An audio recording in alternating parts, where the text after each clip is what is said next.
शेयरवंश आप सभी को उम्मीद करता हूँ आप सारे मजे में होंगे, खुश होंगे और श्री जी की परम कृपा आप सबके ऊपर बरस रही होगी। दोस्तों इस वीडियो में हम कंठी माला और अनियन गार्लिक यानी लहसुन प्याज के भोजन के ऊपर बात कर लेते हैं, क्योंकि बहुत सारे लोगों के कमेंट आते हैं जो पूछ रहे हैं कि हमने तुलसी माला गले में धारण कर लिया है या अपने बच्चों को हमने तुलसी माला गले में धारण करा दिया है और वो इधर उधर कहीं भोजन पा लेते हैं जिसमें अनियन गार्लिक होता है, या हम अपने रिश्तेदारों के यहाँ जाते हैं वहाँ अनियन गार्लिक का भोजन होता है, हम तो नहीं पाते। तो ऐसी स्थिति में हम क्या करें? तो ओवरऑल हम कंठी माला और लहसुन प्याज का भोजन, इन दोनों के कॉम्बिनेशन के बारे में हम बात कर लेते हैं इस वीडियो में। वीडियो में आगे बढ़ने से पहले आप सभी से रिक्वेस्ट है, आप चाहें तो चैनल को सब्सक्राइब कर सकते हैं ताकि हर आने वाली अपडेट वीडियो आप तक पहुंच जाए। और ये रहा मेरा इंस्टाग्राम अकाउंट का बारकोड, जहां पर मुझे चाहे तो फॉलो कर सकते हैं। तो दोस्तों सबसे पहले हम इस बात पर ध्यान दे लेते हैं कि तुलसी माला जो है वो एक देवी स्वरूप है। तुलसी जी हमारे सनातन धर्म में एक देवी स्वरूप है, वो किसी से छिपी नहीं है, सबको इस बात का पता है।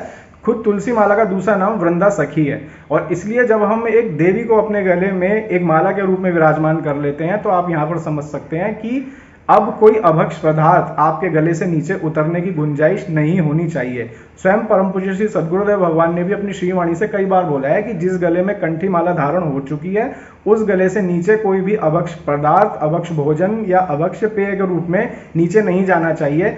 अगर ये होता है तो ये अपराध की गिनती में आता है। अब यहाँ पर बात आ जाती है, जैसे एक सखी ने कमेंट किया था कि उनके बच्चे कहीं बाहर चले जाते हैं। देखिए बच्चों के विषय में कहना थोड़ा ठीक नहीं लगेगा, 4-5 साल की उम्र उन्होंने अपने बच्चे की बताई थी, तो वो एक ऐसा सब्जेक्ट हो गया कि बच्चे हैं, मासूम है, उन्हें कुछ पता नहीं है। हालांकि यहाँ पर पेरेंट्स के ऊपर इस बात की जिम्मेदारी है कि उन्होंने बिना किसी जानकारी के उनके गले में कंठी माला धारण करा दी है, और अब जाने अनजाने में ही सही कोई अपराध उनके ऊपर या बच्चों के ऊपर ना लगे, इसलिए वो सावधानी इस बात की रखें कि ये सिद्धांत है हमारे सनातन धर्म का कि जहां कंठी माला जिस गले में धारण हो चुकी है उस गले के नीचे अनियन गार्लिक, कोई भी नॉनवेज, अंडे, कोई भी अभक्ष पेय पदार्थ उस गले से नीचे ना जाए। तो ये सिंपल सी एक बात है जिसको हमें समझना होगा बहुत अच्छे से। बाकी आप लोगों के अगर कोई सब्जेक्ट है, इस सब्जेक्ट पर कोई कमेंट है तो आप कमेंट बॉक्स में डाल सकते हैं, या आपका कोई ऐसा विचार है जो आप चाहते हैं कि सबके साथ शेयर करें तो भी आप कमेंट बॉक्स में इसको लिख सकते हैं। फिलहाल मेरे पास यही आपको कहने के लिए है बात कि अगर आपने कंठी माला, तुलसी माला गले में धारण कर ली है तो कोई भी अभक्ष पदार्थ, पेय, भोजन अपने गले से नीचे ना उतारें, कोई भी ना खाएं।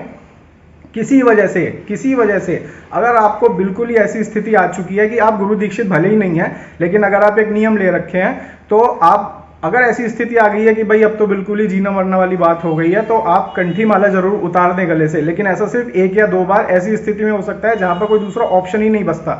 ये नहीं है कि आप जब चाहेंगे तब गले से कंठी नीचे उतारेंगे और अभक्ष भोजन पालेंगे।